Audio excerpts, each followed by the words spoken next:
It's okay? In the picture, you look good. Yeah. Okay. I'll see you tomorrow. Yeah. See you tomorrow. 10 a.m. Yeah. I will have your photo for you. Yeah. Thank you very much. And I will get your autograph. Right. Okay. All right. Hey, take care of yourself. Yeah. Okay. See you tomorrow. So you just met my newest friend, CJ. He was sitting there while I was walking around taking photos of Chinatown, and he asked me to come and take a photo of him. So I did, and I said, okay, I think I can do better. So as I was taking photos of him, we started talking, and at the end I was like, hey, if you're gonna be here tomorrow, I'll print out a picture, one of your pictures, and I'll come give it to you. And he said, okay, that sounds great. And he said, how much? I was like, how much what? And he said, how much are you gonna charge me for the picture? And I was like, no, I'm just gonna give you the picture.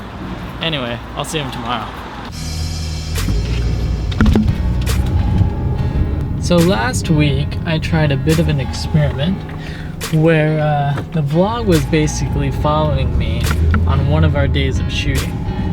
And in general, I thought it was pretty fun. It wasn't too challenging. I mean, the job was to, you know, record stuff, and so me talking in the camera during our breaks wasn't too big of a problem.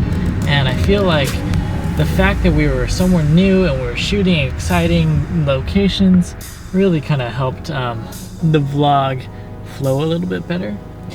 And so, you know, and I've had a lot of people say that I should do more of those, where it's more kind of a day in the life and following me and less me philosophizing.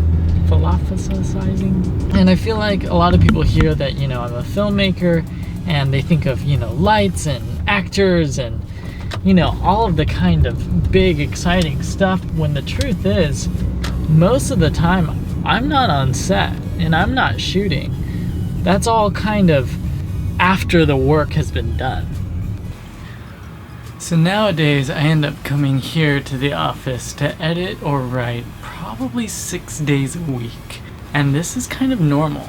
I mean, the time that I spend on set is most likely, 1/10 of the time that I end up spending in front of the computer. Whether that's because I'm writing, or I'm doing schedules, or, you know, I'm editing other stuff. A lot of my day happens here.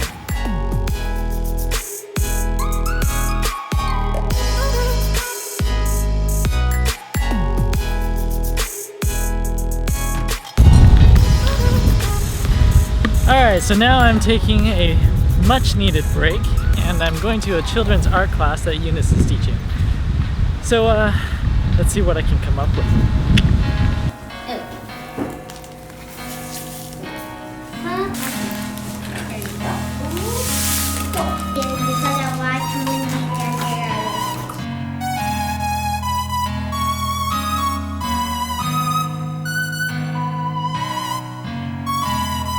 Mine did not turn out how I thought it would. Oh my gosh. That looks like a nightmare. So I basically just got my butt kicked by a bunch of kids. Back to the office.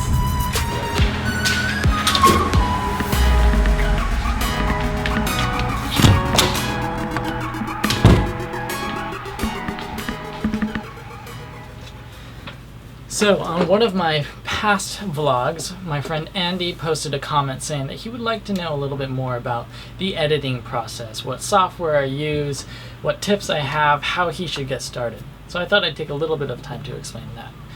The software I use, Adobe Premiere Pro. I used to use Final Cut, but ever since they went to Final Cut X, I kind of dropped it. I've never used iMovie, but I assume from what I've heard and from what I've read that it's probably pretty similar to what Final Cut was, so it's probably a good place to start. As far as editing, you have to understand that editing is another form of directing.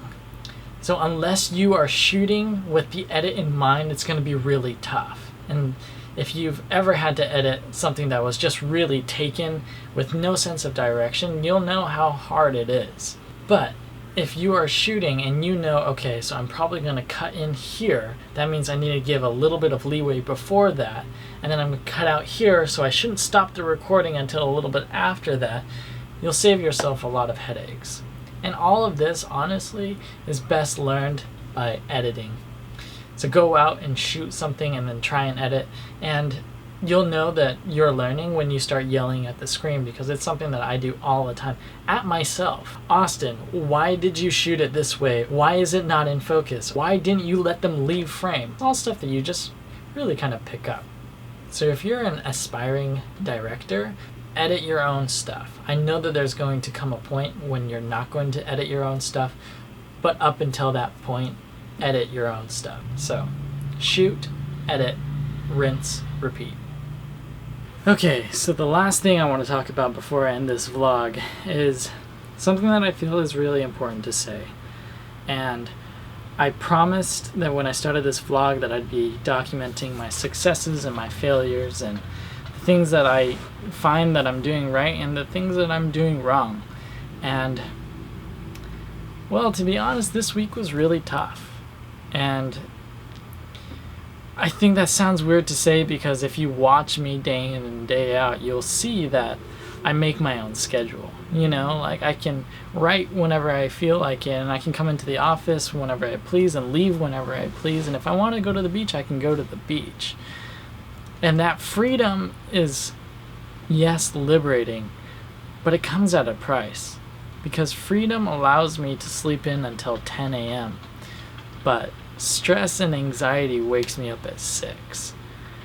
And that stress and that anxiety comes from, honestly, not having the security of knowing where your next paycheck is coming from, or, to be ultra honest, where I'm going to be living in 2 months. Because that's something that right now I don't know.